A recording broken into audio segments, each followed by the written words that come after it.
Hey folks, this is Gary, High Tech Redneck here, and this video is about repairing your Z-Foam airplane or a foam plane. Whether it's Z-Foam or not, it doesn't really matter. Now, I'm on my third airplane, a T-28 Trojan from Part-1, and before that I was flying a Super Cub, and before that an Aerobird 3. The previous two planes were just rudder and elevator and proportional throttle. Then I jumped into the T-28 Trojan because I souped up the Super Cub. I could fly it fantastically, and I was awesome on an aileron plane on the Clearview flight simulator. However, I'm going to tell you, going to a 4-channel airplane is a huge jump, especially going from something like a Super Cub to a sport flyer like the T-28 Trojan. Huge step up. Now, this is kind of embarrassing, but I've had 2 flights and 2 crashes since I've got my Trojan. Now, both times I actually flew for a good probably 6 or 7 minutes before I crashed. The first time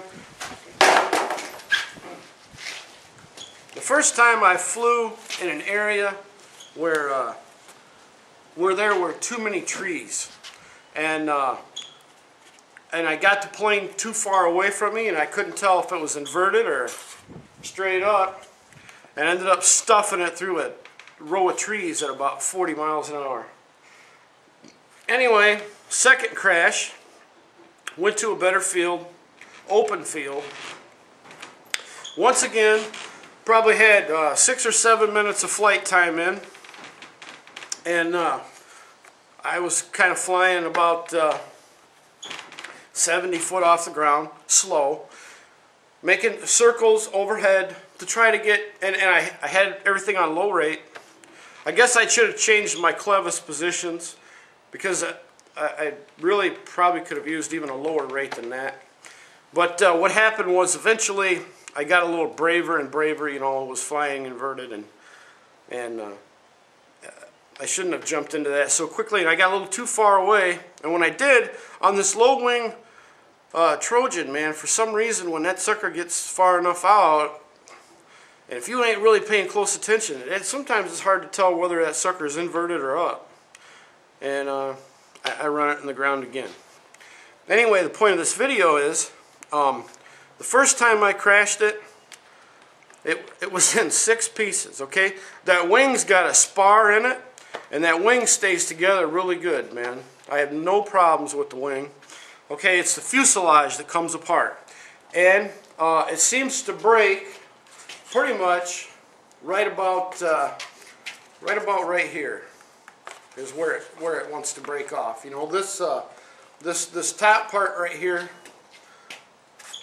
just snaps right off. You know, this part right here just kind of snaps right off.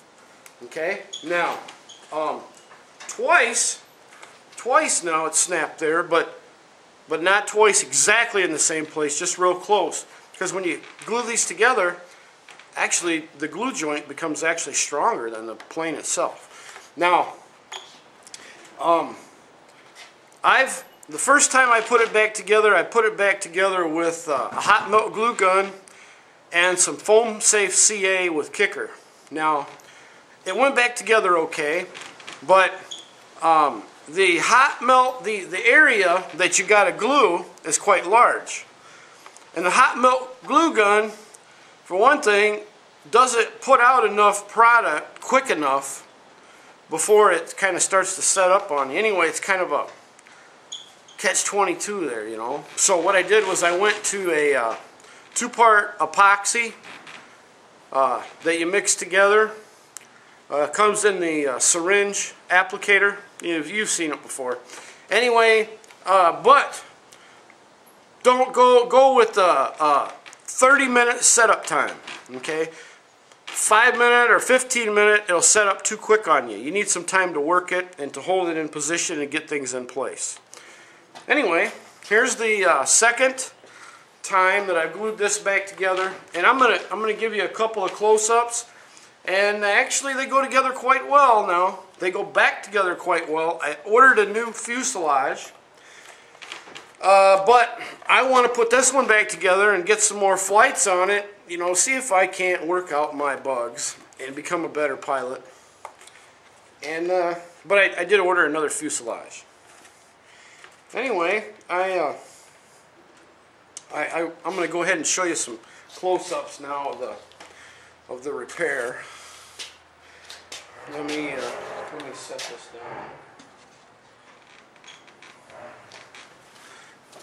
Come over here and change my lens quickly here. Okay. Oh shit. Well, there it is. You can see right there where I'm gluing it together. Doggone it. And I've got to quickly do it again. Anyway, it's man. Okay, here we go. This is where it's broke at. It's broke right here. There's the front of it. Okay, it's going to go together here. Da da da da da. And okay, I'm going to put it together and I'm going to hold it there.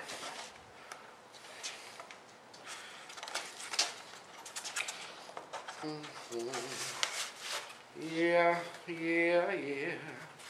I don't want to come back down from this cloud.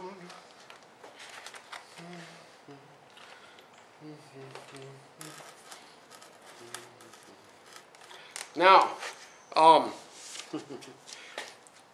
30-minute setting time. I had it pushed together there, but when I went to try to show you, it came apart, but it's not setting up yet, so I can still, I haven't, you know, screwed up the fix. Which is very good. Okay.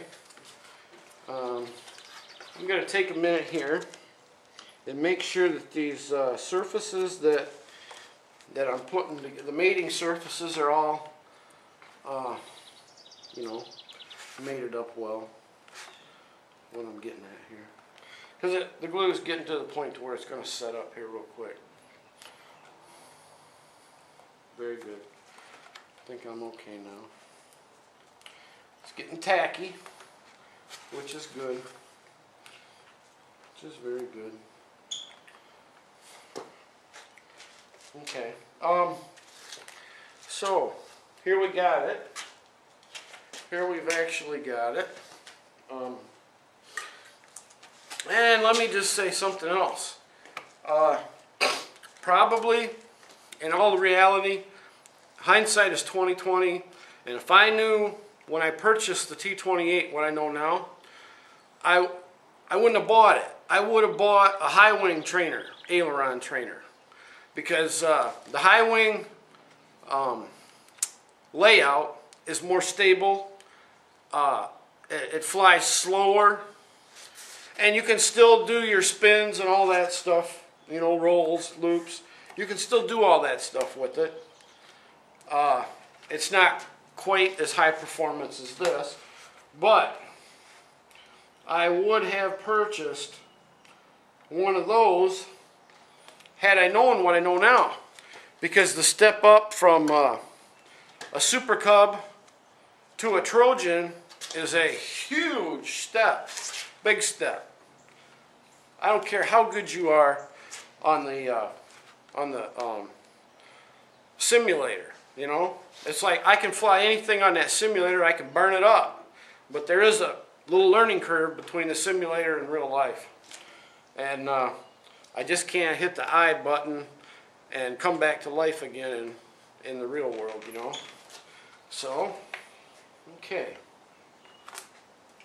this fuselage is going back together, and we're going to look at the wing here in a minute, but I kind of just, I kind of wanted to let this fuselage set up, make sure